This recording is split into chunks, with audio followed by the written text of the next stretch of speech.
find it quite comical that just to the side there off camera, we just have this knife there, and you asked me earlier, why is there a knife there? I don't know. Yeah, completely out of context. Yeah, it'll be used to cut the Christmas turkey. So, good evening, everyone, and we're doing our review of the original 1947 classic, Miracle on 34th Street. I did see the remake showing on television around about Christmas time years ago. The one with Richard Attenborough, who you would recognize as the guy from Jurassic Park.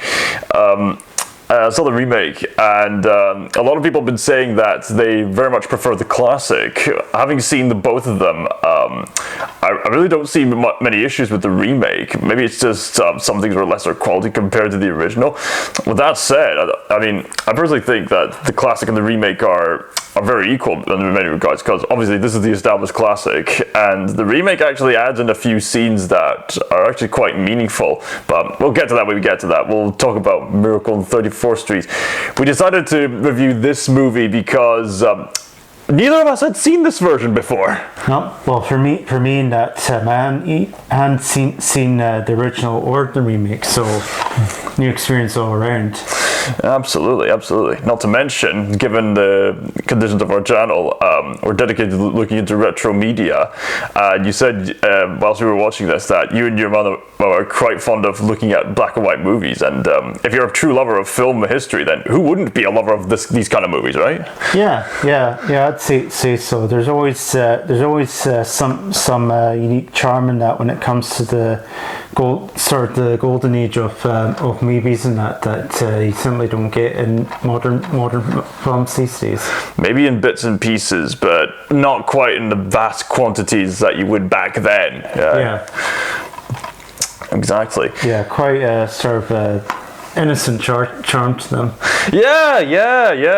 Just getting started with what filming could be capable of, and yeah, sure, you got some cases of production hell with the cases of like Wizards of Oz and things like that, where behind the scenes people had to do some borderline unethical stuff, if not unethical stuff, in order to get the films made. But hey ho, overall learning curve, and people were getting by learning the practical effects, learning cinematography. It wouldn't be later until Citizen Kane came along that people started to take advantage of, okay, not just this shot, but let's take advantage of visual dynamics. This character is this position, this character that position, this character that position, power dynamics, lighting, and so on and so forth. It's a gradual thing they've learned. So this would have been made around about the time when people were just getting to grasp with filmmaking, and this is a Christmas classic set in New York City, and apparently you can watch this in color, but we chose to watch it in the original black and white version.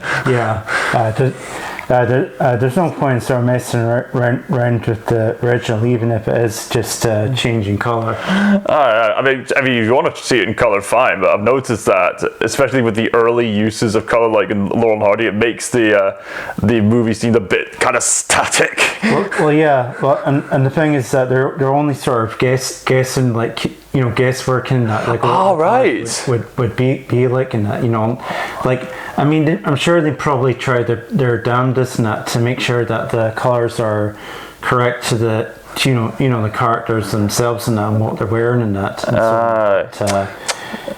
but they are just sort of, imagine like a large majority of it is just guesswork. Right. It wouldn't be until the Wizard of Oz going forward that they'd be able to actually nail color in live action filming. Well, yeah. Well, the film is built straight up on that for color.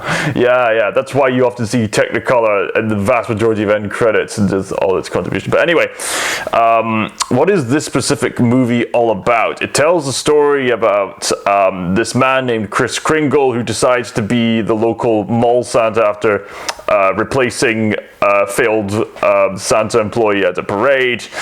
And the perk about Kris Kringle is that he's genuinely convinced that he's the actual Santa Claus, and his commitment and his honesty to that position causes quite a lot of attention in New York City.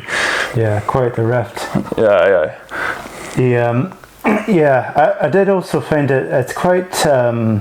I suppose it would be kind of sort of quite groundbreaking that for the time period and considering the whole subject matter and of the whole commercialization of Christmas. Oh yeah. You figured that like for 1947 that that they wouldn't sort of delve into such topics because like commercialization for Christmas back then that would probably be practically brand new net compared to like compared to the 90s version that were Christmas is definitely a lot more sort of commercialized by then and that. I think it's pretty evident that commercialization was a problem back then, and it's only gotten worse over the years, but somehow people have not ever lost the true sight of it. You'll find a similar kind of message in the Grinch. Yeah. Like, I mean, we're probably talking about a period in that where, like children were wanting like, wooden toys for Christmas and that, and then compared to nowadays and that where everything's like made out of cheap plastic and that and so on and that. Well, almost everything, but yeah. Very much. This is quite a thing for its time, and people will call this a timeless kind of movie because when it's timeless, it's going to talk about issues that will always be relevant. So in this case, commercialization will always be a bit of an issue that needs to be addressed. It's about getting carried away by materials and greed and purchasing stuff you don't actually need. And greed and all kinds of stuff like that, and how you need actual family and actual love to actually ground you to make you grateful for what you have, so on and so forth. Yeah. And like I suppose like in some ways in that like a lot and with a lot of these older movies in that they do have some humor in that, like sometimes some bits deliberate and sometimes in that you do sort of wonder if they're actually meant it to be taken so hilarious, or if it was like something that they may have thought was supposed to be serious and that, but actually comes across as comical. Well, at least it's not Tommy Wiseau levels of comical in their case. Yeah. Well, particularly well, not to sort of spoil too much of the film itself and that, like a few comical scenes in that, well, to us in that, I'm not sure if that's how it's supposed to be portrayed in that, was with these two characters, a judge and I believe, who was the other guy with the cigar? His name was Charlie, I believe it was. Yeah. And he was someone who was representing the toy business. Yeah. And that he was threatening the judge that if he lets the Santa, go free as Santa, then that's probably going to cause trouble with the toy commercials. But if he declares that man not Santa, then it's going to cause a series of events which eventually leads to increase of specific brands of toys. Yeah, and as a result of that, there's just a constant sort of a back and forth in that, with the judge and Charlie like looking at each other and that, with like the judge just going and Charlie just like like just acting like there are genuinely funny reactions. Just the amount of expression they're able to give non-verbally after the conversation is established. And I would say that the guy that played Santa Claus, Edmund Gwenn, I believe his name is. Yes. Yeah, I think he definitely fits the role of Santa Claus in that. Definitely in that. He's got the authentic beard for starters. Yeah, and I'd say like he's quite similar to the Santa and the remake, the Richard Attenborough, Richard Attenborough, like very kind of sort of like soft spoken in that, and very sort of very polite. Like, just kind of like what you kind of hope Santa Claus to be like in real life. Oh yeah, absolutely. This man is convinced he's Santa Claus. He genuinely cares about everybody's well-being. He's very much engaged with what the children are thinking, what they're doing his best to make everybody happy on the occasion, making sure everything's right, yeah, he really does carry the movie, and it's just so much heart. How can you not love it? Yeah. Like I did have to say that another element that I know wasn't intended to be funny, but it was kind of funny for me in that was the fact that the main character, the girl in the film, that like what she wanted for Christmas, and that was like a house and that. And I just think in my head, and that like was she trying to get in the real estate business? like she trying to get ahead in life, like, you know, like. Well, let's put this into perspective. There is a scene where she's playing piano professionally as she's chewing bubble gum, so maybe she is. like I just sort of just imagine her, like, you know, like just trying to like you know, like just like as like a wee sort of 9 or 10-year-old girl, and that like trying to like hustle her way into the real estate business. And, like, to the point where the estate agent, they'll have the youngest estate agent manager in all of New York City. Just this young child is like giving all her employees like bubble gum and insisting that they chew on it. Yeah. And Jane's like, you just see her like lying at a desk at sort of like a sort of high-priced office, and that like give her like legs up and stacks the cash and that while throwing bubble gum. That is pretty funny. Although there is this other implication that it's established that her mum went through a divorce, and so because she went through the divorce, she chose to take on a harsher aspect of reality because she's afraid of opening up again. But she has been getting to know the attorney man who's been defending Santa Claus in the movie. And Susan's is the name of the girl, I believe.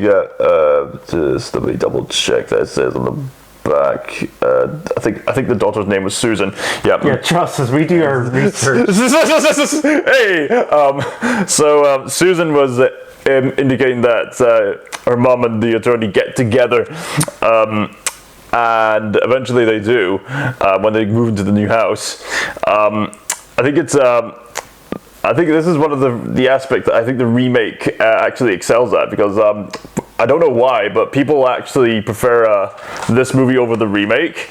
Again, I say they're both fairly even Stevens in terms of sheer quality. Although I think it's probably time I talk about a few scenes that I think the remake actually improves on in the original. So for starters, Susan, played by Mara Wilson, her desire to have a house for Christmas is a bit more elaborated, a wee bit. She's wanting to go home, and she's wanting her family to be happy, and by the time we get to the last scene, it's after the court case. Richard Attenborough leaves to get Christmas at the ready. Interestingly enough, unlike the original film, we see Kris Kringle in the party after the court, but in the remake, everyone celebrates, and then Kris Kringle's getting things organized, and then he leaves the court, gonna make preparations. We don't see him for the rest of the movie, and then that same Christmas night, it's arranged that the attorney and the lady secretly get married in the church. Well, are you ready? And then the two of them are together. Oh, what are we ready for? What did you bring us here for? To get married. And then cut, and then next day both of them are married, and then happy door, and then they start to travel to the house like in the original, with the address and all, and then she's happy. Oh, it's just exactly what I envisioned. It's exactly what Santa really did come. Kris Kringle really is Santa Claus. And there's another addition in the movie. There was something else I wished for, Susan says, and what was that, dearie? A baby brother. Bye. And then I remember her just looking down below, and then the couple just kissing, and I was just like, oh my.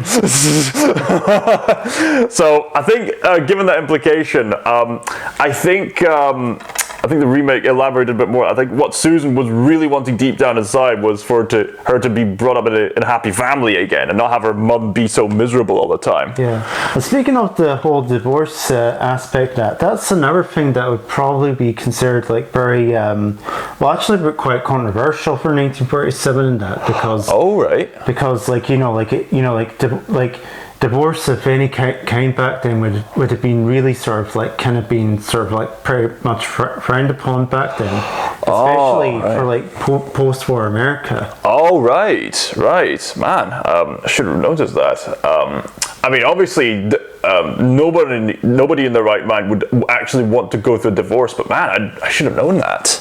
Yeah, and I suppose also the fact that her mother and that was also kind of like taking on kind of a bit more of taking on the role in that of sort of taking the entire role in that of like taking care of her child in that by like working at highly established business, business and that. Right. That probably would have been unheard of in that from 1947. Right. So interesting to showcase just the realism of the struggle, like why someone would go through that, the consequences of such a thing, and the children, and the hope of a better future. Yeah. I suppose you do have all that going for it, and so as a result of her divorce, she's raising Susan to be brought up so that she doesn't believe in anything silly. It's kind of lashing out, psychological lashing out. Yeah. Because it lessens the risk of her opening up to someone who has the potential to break her heart. Yeah. But in actuality, and this is something we all have to learn the hard way, that you need to open up in order to have an authentic relationship, because love is the greatest adventure, someone told me. Yeah. It's quite, because like that's an interesting thing about these films and that is that like most people think that they're just old films and that they're just they don't really have that much substance in that. But when you actually delve deep and when you actually sit down and watch these films and that, you actually realize that they actually might have a lot more depth than you actually think about in that, and actually have some sort of groundbreaking sort of achievements. I think the same could be said for the characters in this film itself, because the mum goes as far as to say that, I'm not even going to tell Susan's fairy tales. Those are silly.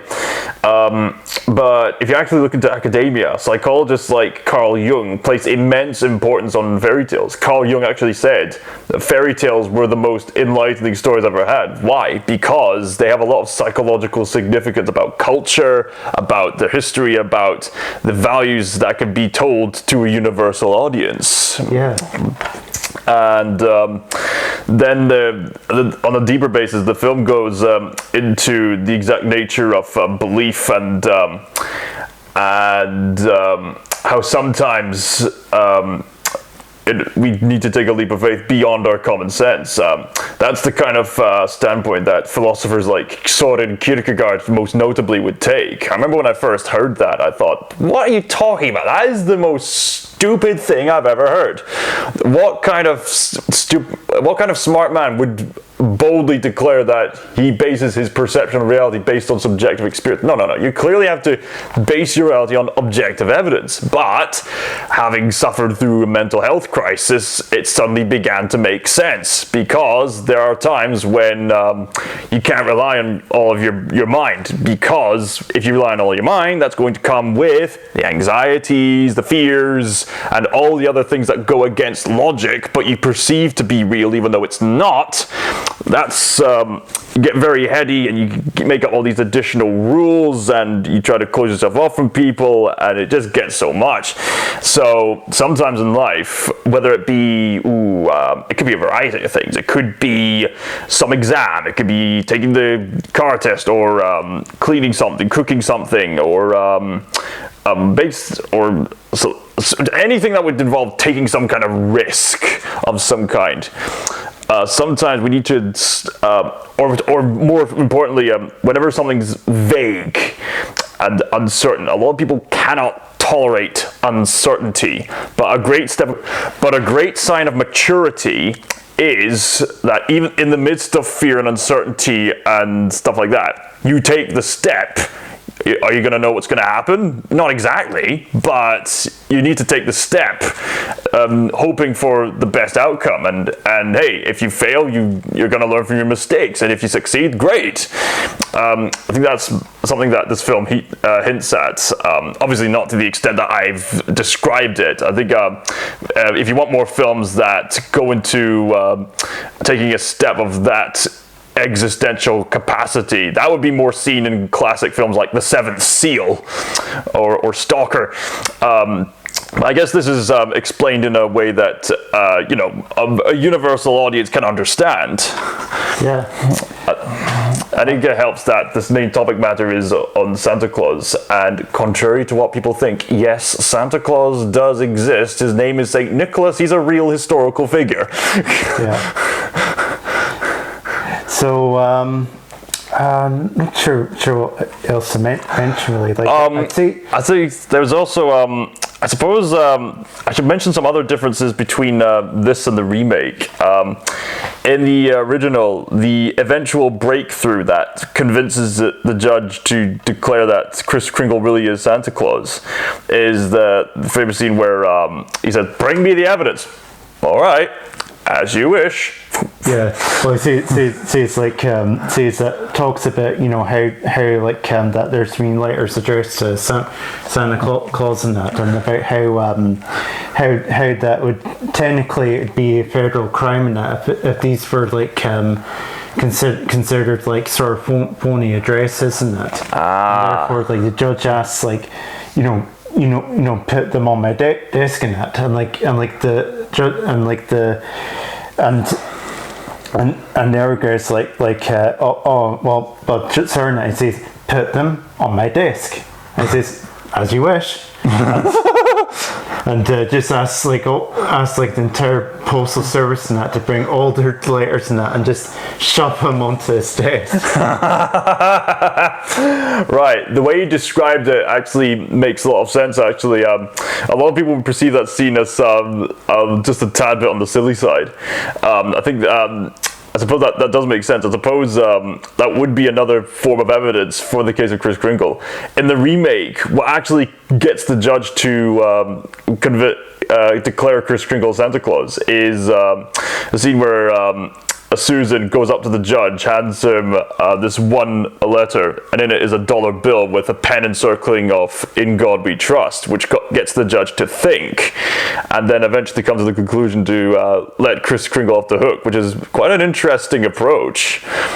So how did that convince the judge? I can't exactly remember, but I think it was a quite interesting approach. I suppose if you combine the cases together, you got all the postal letters as well as that one thing. So, like I said, interesting. I think I'll need to look into it, but I think it was a pretty interesting approach nonetheless. So I think for that reason, like both versions of the movie are worth watching.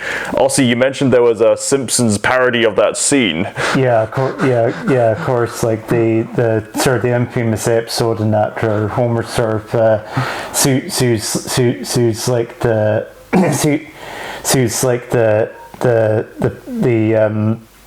and sailor guy in that for like saying that his restaurant was all you could eat. Right. And like the sort of parody of that scene that where it turns out that the postal workers in that accidentally went into the wrong courtroom. And I'd say on additional note on that, I'd say that the child actors in that, I'd say that they're pretty decent for what they're worth in that on film and that. Oh yeah, you're right. Yeah, I do quite like that part when at the start and that when the lawyer guy in that is like talking to the little girl in that and trying to talk about like these things being like Santa Claus and that being real and that, and she just shuts him down on the spot and that by just going.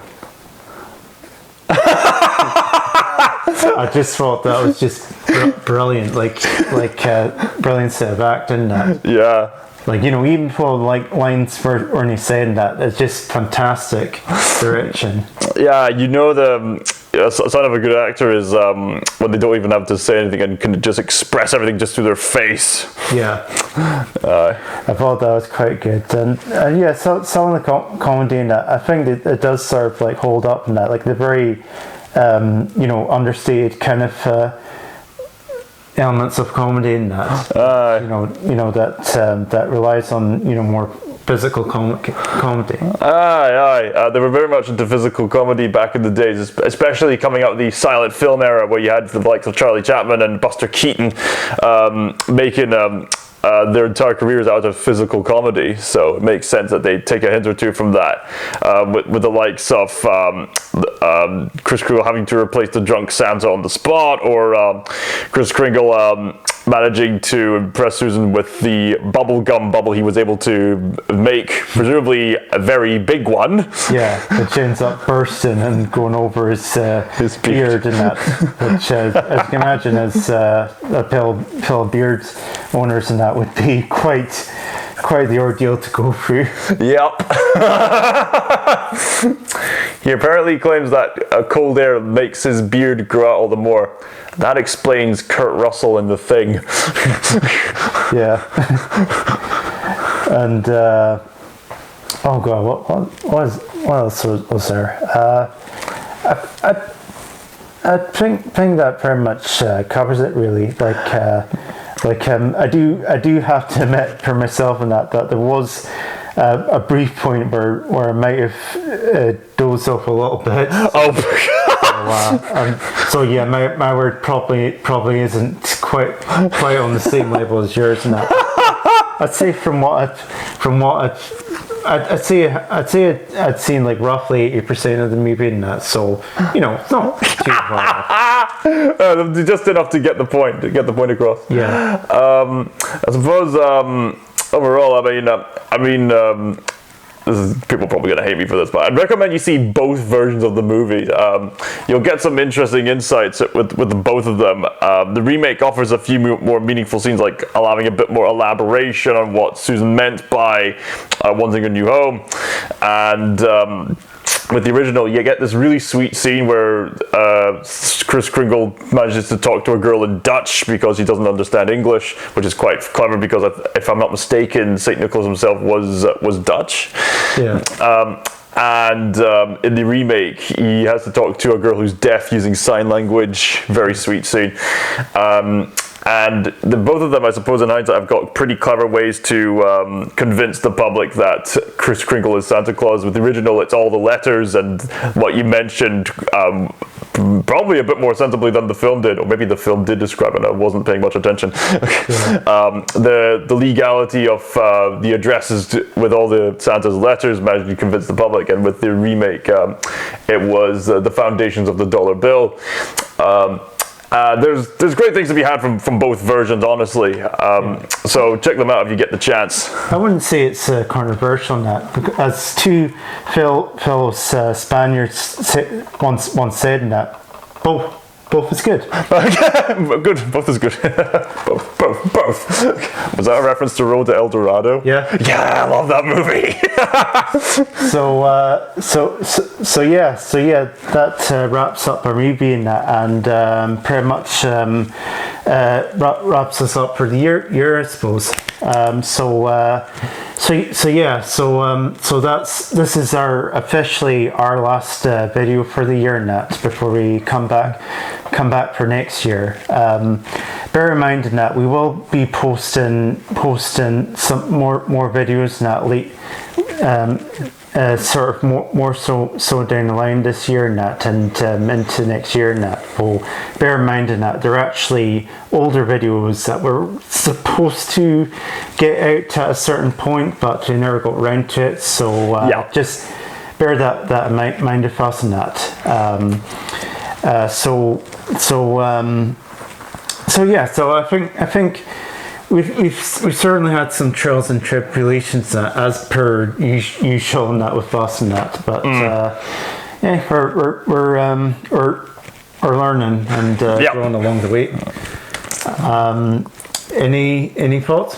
Yeah, I just wanted to say thank you very much to all of you who did subscribe to the channel and willing to put in comments saying that how much these videos that we made brought back nostalgic memories for you. I think if we've managed to accomplish that, then we pretty much accomplished our goal in many regards. And we'll intend to keep doing that. We've got lots of games that we've yet to play and some other films to review and the likes of that. So look forward to all that.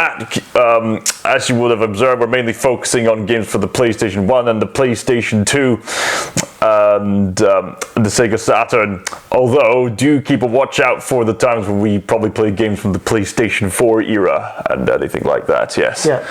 And with that, Merry Christmas and Happy New Year. Very happy returns. Goodbye. Merry Christmas.